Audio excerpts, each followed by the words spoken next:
যে কোনো পোস্ট অফিসেরই নাম হয় সেই জায়গার নাম অনুসারে, যেমন Belgharia post office, Baranagar post office. কিন্তু অদ্ভুত এক পোস্ট অফিস যার নাম অর্চনা পোস্ট অফিস। এই রকম কোনো অদ্ভুত পোস্ট অফিসের নাম আপনি কি শুনেছেন? নিশ্চিত আপনি শোনেননি। বড়বাজার পোস্ট অফিসের তখন খুব কাজের চাপ, বিশাল বড় বিল্ডিং, অনেক লোক কাজ করে। তাও একটা পোস্ট অফিসের দরকার ওই বড়বাজার পোস্ট অফিসের খুব কাছেই। কিন্তু কেন? আজকে আপনাকে বলবো সেই অদ্ভুত গল্প। সেই সময় উত্তর কলকাতা সাহিত্য চর্চায় বেশ এগিয়ে। সাহিত্যের নেশায় 1904 সালে শুরু হয় একটি পত্রিকা। রবীন্দ্রনাথ ঠাকুর নাম দিয়েছিলেন অর্চনা। হ্যাঁ, ঠিক বানানই দেখছেন, অর্চনা। পরের প্রজন্মে যদিও এই বানান পরিবর্তিত হয়ে নতুন বানান দেওয়া হয় অর্চনা।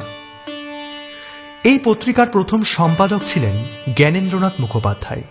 এই মাসিক পত্রিকা তার আবির্ভাবেই সাড়া ফেলে দিয়েছিল। শুরু থেকেই তারিণীচরণের বাড়িতেই ছিল এই পত্রিকার কার্যালয়। বাড়ির একদিকে বসত অর্চনা পরিষদের আড্ডা। বিভিন্ন সময় সেখানে এসেছেন নানান প্রখ্যাত ব্যক্তিত্ব। রবীন্দ্রনাথ ঠাকুর, গিরিশ ঘোষ, কুমুদরঞ্জন মল্লিক, অন্নদাশঙ্কর রায়, প্রেমেন্দ্র মিত্র, আশাপূর্ণা দেবী, মৈত্রেয়ী দেবী, প্রতাপচন্দ্র চন্দ্র, বিপিনচন্দ্র পাল সহ বহু দিকপাল ব্যক্তিত্ব।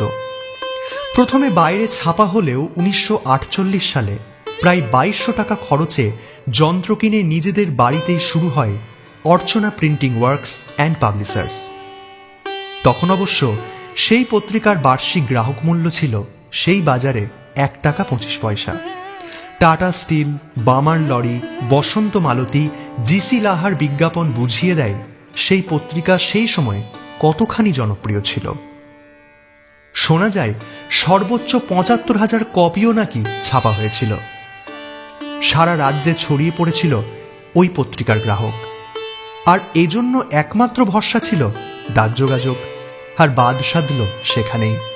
বড়বাজার ডাকঘরে তখন কাজের চাপ খুব। অতি ব্যস্ত বড়বাজার ডাকঘর তাই এই মাসিক পত্রিকা বিতরণে একেবারেই হাত তুলে নেয়। পরিস্থিতি বুঝে কৃষ্ণদাস একটি উপডাকঘরের জন্য আবেদন জানালেন স্টেটসম্যান পত্রিকায় চিঠি দিয়ে। কাজ না হওয়ায় চিঠি লিখলেন তৎকালীন ভাইসরয় লর্ড কার্জনকে, আর আবেদন মঞ্জুরও হয়ে গেল। এই উপডাকঘরটি তৈরি হয় 1906 সালে।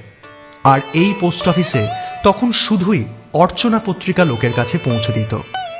অন্য কোনো পোস্ট অফিসের কাজ অবশ্য এখানে হতো না। কিন্তু সময়ের সাথে সবকিছুই বদলে যায়। অর্চনা পোস্ট অফিস আজও আছে, তবে অর্চনা পত্রিকা আজ আর নেই।